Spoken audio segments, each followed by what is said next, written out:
Can you race drones with the DJI system? It turns out the answer is not as simple as you might think, because there are some technical quirks about the DJI system that mean that even if you accept like the variable latency, which is something people have talked about, it may not be possible for you to integrate with the drone racing infrastructure that the organizers have set up. And I've often wondered if that problem is inherent to the DJI system, or if it's just like, guys, organizers, just get your stuff together and do it right, and then everything would be fine. But I don't go to a lot of races, and I certainly don't organize big races. And that's why I am really happy to have with me today, Jon Esca. Jon, you are a drone racer, and you race with the DJI system primarily, exclusively? Yes, I've been racing pretty much all DJI since the first time I brought it onto a race course a little over a year ago.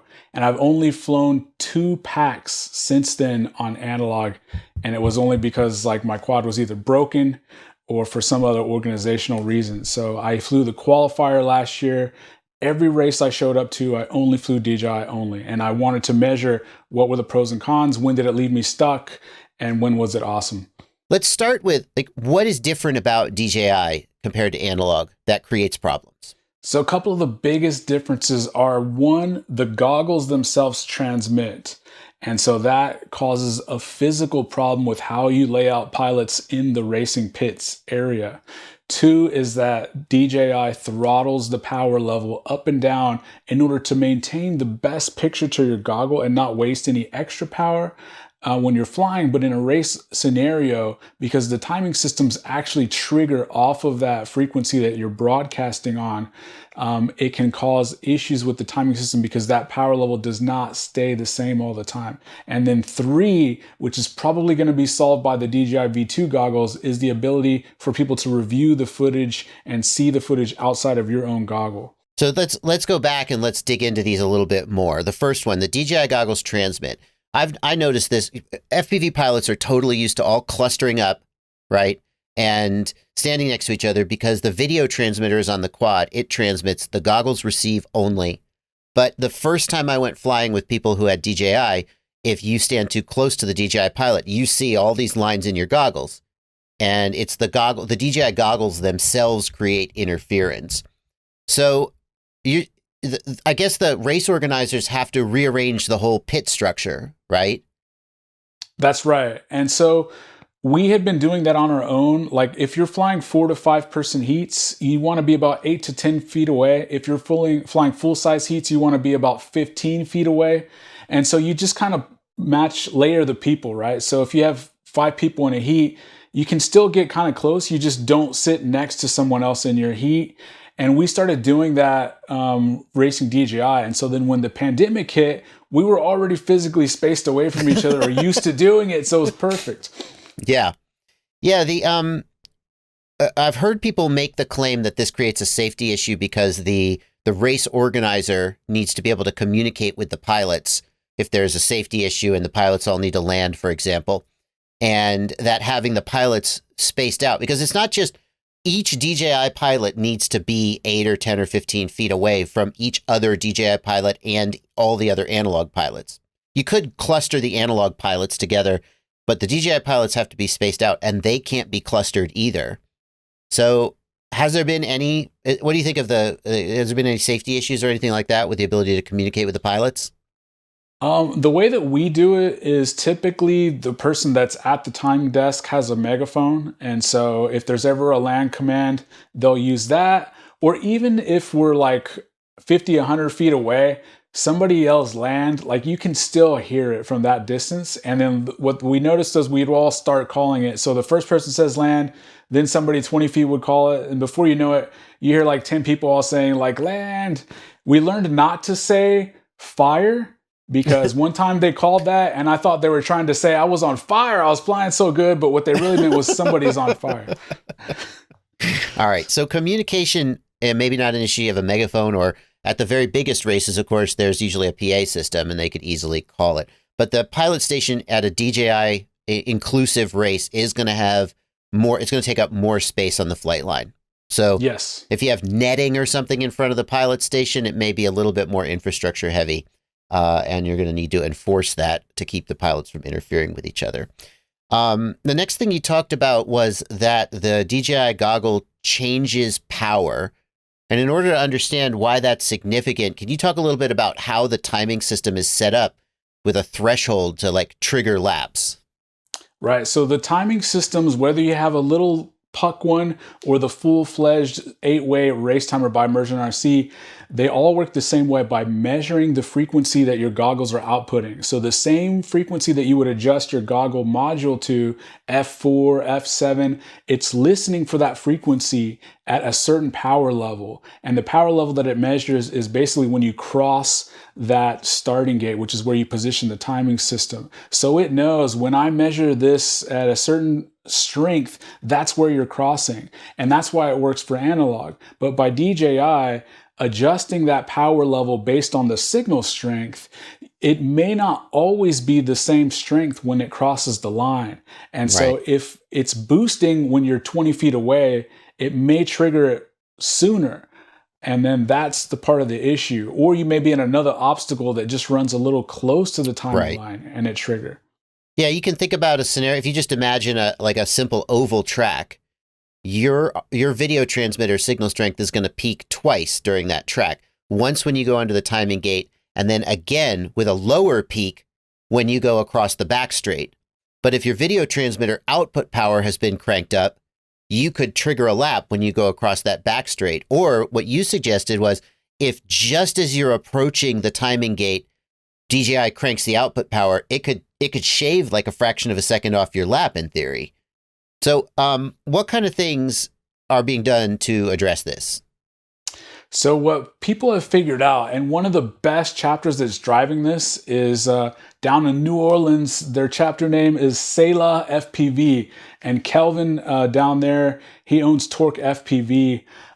He really has been DJI racing before a lot of us. And we had been doing it, and he actually traveled all the way to Houston to sit with us and help share our notes and gave us a lot of best practices. One of the biggest things that came out of that race was he advised us, if you take the timing system and point it down, hang it in the start gate, point it down, that narrows the beam of that going out. And so normally we would put it on the ground, but if it's facing the pits, the goggles also transmit, so they can sometimes give false times, or it can pick up your quad when it's too far away.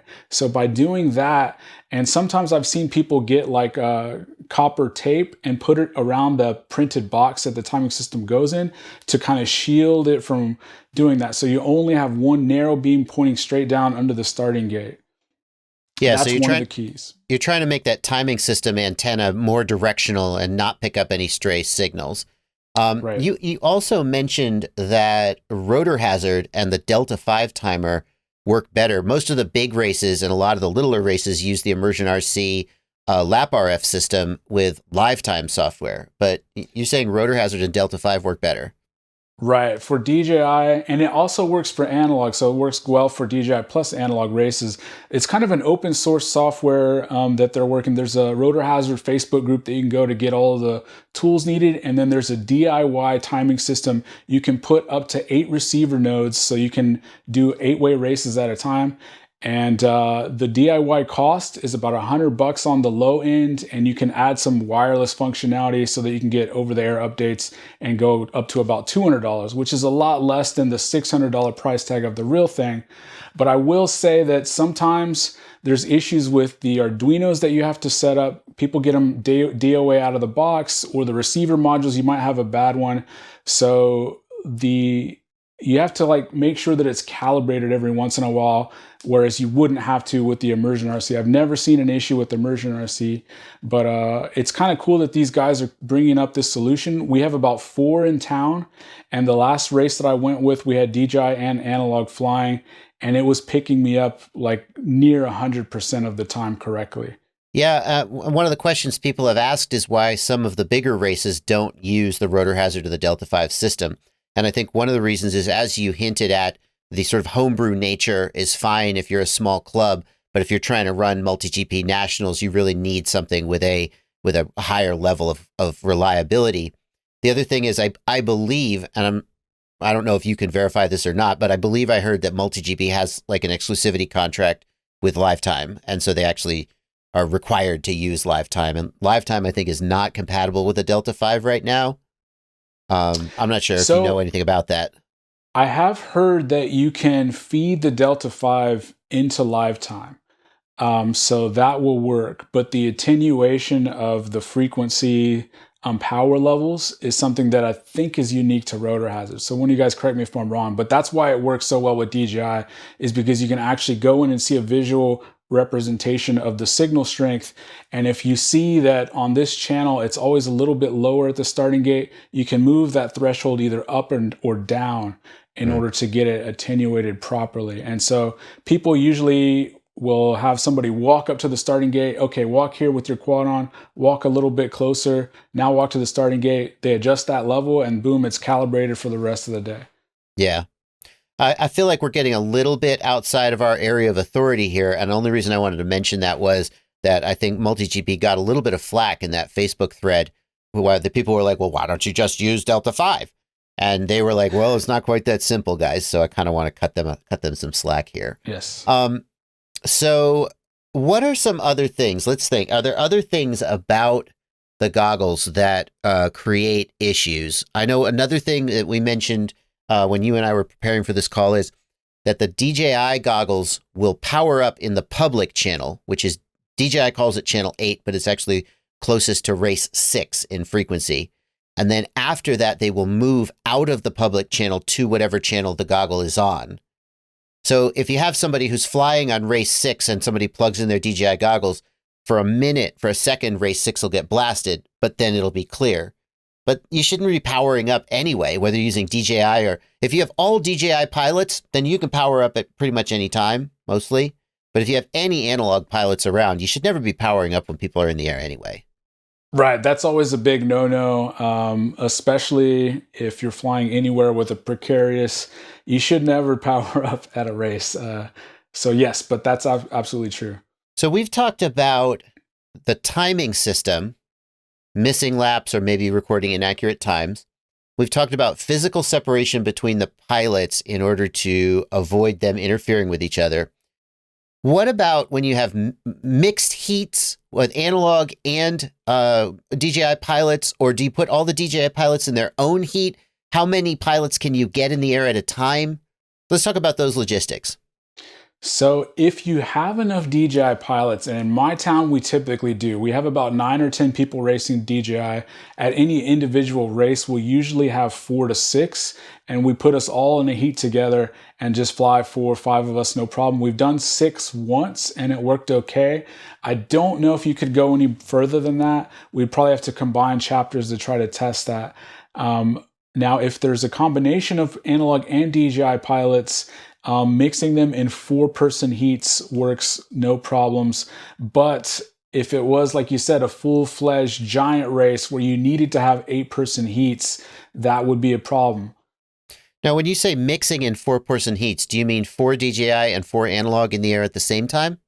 Or do you mean no, 4 I of mean one like and 4 4 of another? total. So yeah, so if you had like 2 analog, 2 DJI, or a lot of times if we end up having like 3 heats and there's only 2 or 3 DJI pilots, we'll just squeeze 1 DJI into each heat. So you have 3 analog or 4 analog and then 1 DJI and do it that way.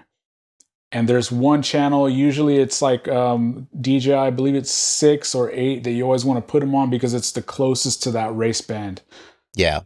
Yeah, one of the things we haven't touched on is that the DJI channels are very close to the race band channels, but not exactly the same.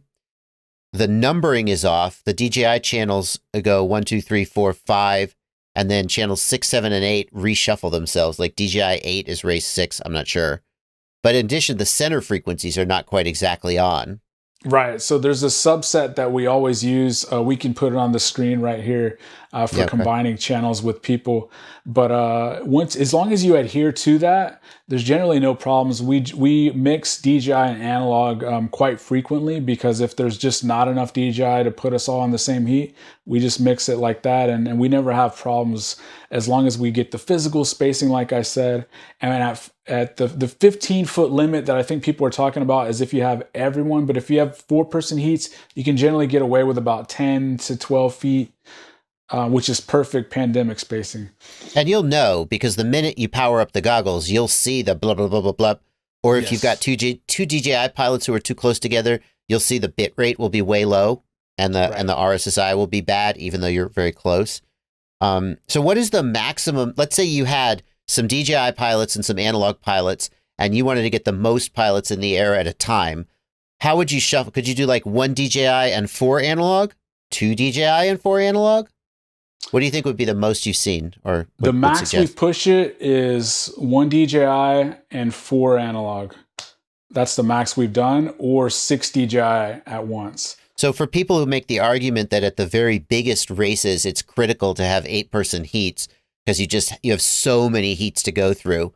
There sounds like that's still a restriction that's going to apply to DJI. I mean, I've seen that Rotor Riot video where they got 8 pilots in the air at a time, but perhaps that was a little bit of a maybe not as reliable a situation as you might want from a race.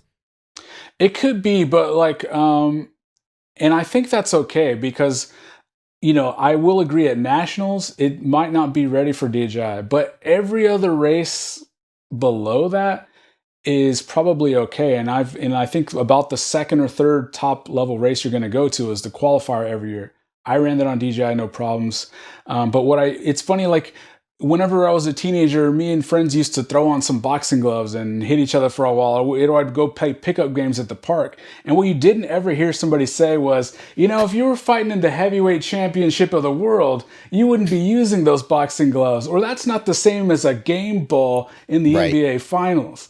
So it's like, yes, you can't go to the highest level, but every other level. And in drone racing, for some reason, we always seem to think one scenario should fit from, your fun fly down at the park all the way to the top. But really, I think you can have 2 different levels of that. I mean, there's certainly an argument. There's somebody out there who says, I'm going to be the next Alex Vanover. And that guy should probably start out flying analog because you would hate to qualify for nationals and then go, sorry, dude, you can't fly DJI. But a guy like me going to races, I have a great time. I enjoy races. I try to qualify. I am never going to nationals. And I'm just being realistic here. If I chose to fly DJI, it wouldn't be holding me back. What do you, let's, hang on. We're going to talk about your experience racing. There is one thing that we glossed over that I want to make sure we get, and that is output power. All the problems that we're talking about are mitigated by running at 25 milliwatts, which we always do on analog, but we shouldn't gloss over. If you're running DJI, you should also run at 25 milliwatts, and that'll help solve a lot of these problems. Yes, absolutely. And especially if you're doing a mixed heat with analog and DJI. Now with DJI, if we have 4 or 5 guys and we're running, like if you ever seen my videos where we race at the night spot, which is like an industrial like parking lot park, there's a lot of reflections. So sometimes if we're all DJI, we'll be like, let's just run 200 milliwatts because we won't stomp on each other and we'll be good. But yeah, normal practice 25. So there's one more aspect of the DJI system that makes it complicated for racing. And I don't think there's a good solution for this one today, but maybe you'll surprise me. That's absolutely right. So one of the major voiced complaints that some of the top level organizers have had is that it's not practical for them to go out and buy a bunch of sets of DJI goggles and a bunch of smart controllers to be able to display, review DVR, and monitor the race as it's going. Because part of what they have to do is make sure that people are actually flying through the obstacles correctly. And if the only one that can see it is you and your goggles, that has been an issue, which hopefully will be resolved with the DJI Video Out feature of the V2 goggles once it gets released. Yeah, because right now the organizer would need to have 1 set of goggles for every pilot in the air, every DJI pilot in the air. So maybe 4 sets of goggles based on what you described. That's $550 a piece, plus a smart controller, which is $700 times 4 pilots in the air theoretically, and then that would HDMI out. And they use right now analog security camera recorders, which maybe they're expensive, but you would need to have 4 HDMI input recorders and just the price would be insane. So right now they're basically just not spotting. How are they spotting? So the way that we do it in our chapter is we have enough sets of goggles between us to where you kind of go back to the old way of MultiGP where you would spot somebody. So somebody's watching on their DJI goggles to your DJI goggles and do it that way. And you kind of have to go by the honor system because it's not displayed on a big monitor at the race desk, but that's how we get around it at the smaller level. All right, well, DJI Goggle V2, DJI has said that it will have the ability to output via USB to a smartphone, presumably the DJI Fly app. That feature has not been unlocked in firmware as of the time of this recording. The goggles have been sold at this time, but the DJI drone hasn't been released yet, and I think that's actually the official release. But in theory, if you could get that image into a smartphone, there may be more flexibility. I don't know, maybe record the smartphone screen or something, or maybe the DJI app itself will have the ability to record. Still won't necessarily solve the problem of exporting to a big screen because the phone doesn't have HDMI out. So this one seems like it's still a little bit up in the air. Good point. True. So you raced, I assume you raced analog until last year when DJI came out. And I mean, you're a pretty competitive racer, right? You're no slouch. I'm not at the top levels. I'm in the sportsman class. So last year, I think I ranked about 255 or so, which is right in the middle of the sportsman class. If you watch Ferrari, me and him are 1 or 2 spaces in the rankings away. So, I like to compete. I'm not at the top level. And I think that's kind of how you would think of DJI as a validated race format. I think the top 50 guys absolutely should still be on analog, at least this year. But if you're not faster than that, it's just about what is going to give you the most fun, what do you actually run, and having one type of setup for both freestyle and racing is what I like about it. Interesting.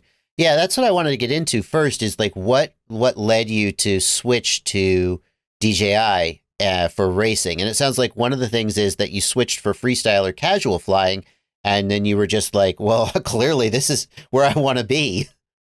Yes. I mean, it was an absolute game changer for someone like me because I don't know if there's anybody else out there like this, but for me, I have a real hard time learning the track.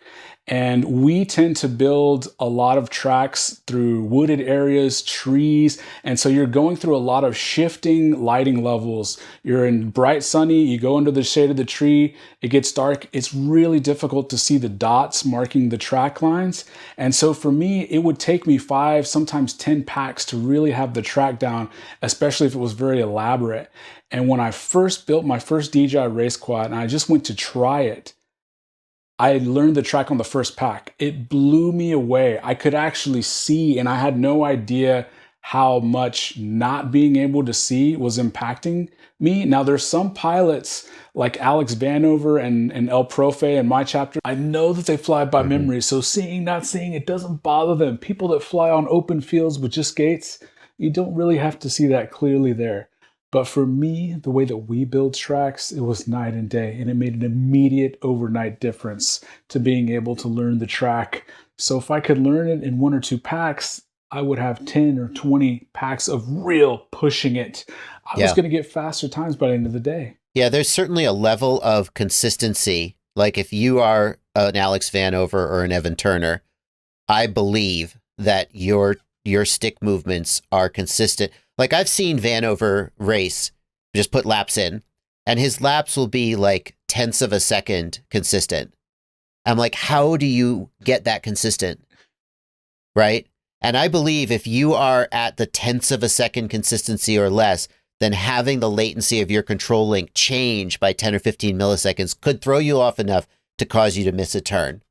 But I think that the vast majority of us aren't to the point where that's going to be what's breaking it for us. So I'm with you, obviously. Just one other random note that I had is that we post a lot about this stuff on the MultiGP groups and the other groups, and we always try to find a way to let anybody fly that shows up, no matter what equipment they walk in with, whether it's DJI, whether it's a freestyle. We had a young student that came in the other day who showed up with an Emax Nanohawk, and we're like, okay, don't fly too low on the track, but we want to get you in. We want to get you the chance of flying with other people if you're comfortable. So that's kind of the attitude that a lot of the chapters have. If it's not something that really has to go down in the books, if it's not a competition for money, we've heard of some people getting turned away when they showed up at a race with DJI gear. Like, just let them fly. Even if they don't get official times, if it's a race for a big prize, I could even understand excluding them from the prize pool if they can't provide the DVR. But I get that. But when I show up to a race, I'm not necessarily going for the prize. I'm just going to have fun. I'm going to put my quad on the line. And especially now this year, we're going to see more and more new pilots showing up with DJI gear because people are starting here now. Yeah, I totally agree. I mean, I think a lot of people can identify with the experience of showing up at an AMA field and all the old guys with their airplanes don't want you to fly and you feel really rejected. And I mean, I can only speak for the clubs that I've been to. Every MultiGP club that I've been to has been super positive and super welcoming. And like, if somebody shows up with their Tiny Hawk or maybe it's their first, they're not that experienced as a pilot and they're super nervous and everybody's like, listen, just get out there, race your lap. Nobody stresses out if you're taking forever to finish your laps. And like you said, even if it's obviously if you show up at a regional qualifier where people are trying to get business done, maybe then it'll be a little bit less, but there are tons and tons of just fun weekend races. And it's most important that people just be welcome and get to fly. So absolutely agree. Don't be, if you're running a chapter, find a way to be inclusive. And if you're out there and you're thinking about going to a race, don't hesitate. In fact, I have a video I made. I'll put a link in the video description where I sort of documented what it's like to go to a MultiGP race, at least in the Knoxville chapter. I'll put a link to that down there if you've never been to a race and you wonder what it might be like. Jon, you have a YouTube channel as well. I very much appreciate you coming on mine. Are there any videos on your channel that you think people should check out? And I'll put links to them down in the video description. Yeah, I just made a video about coming to your first race and why you shouldn't wait. The takeaway is if you wait till you think you're good enough, till you have enough skills to race, you're going to show up and you're going to be disappointed because you're still going to be a noob. Like Neil said in my video, if you just come out as a for real noob, just see people fly, get the tips from us, you'll become way faster, way sooner. Just come out and fly, come out and race. I don't want to make it seem like we're picking on MultiG too much because they're absolutely one of the best grassroots RC movements.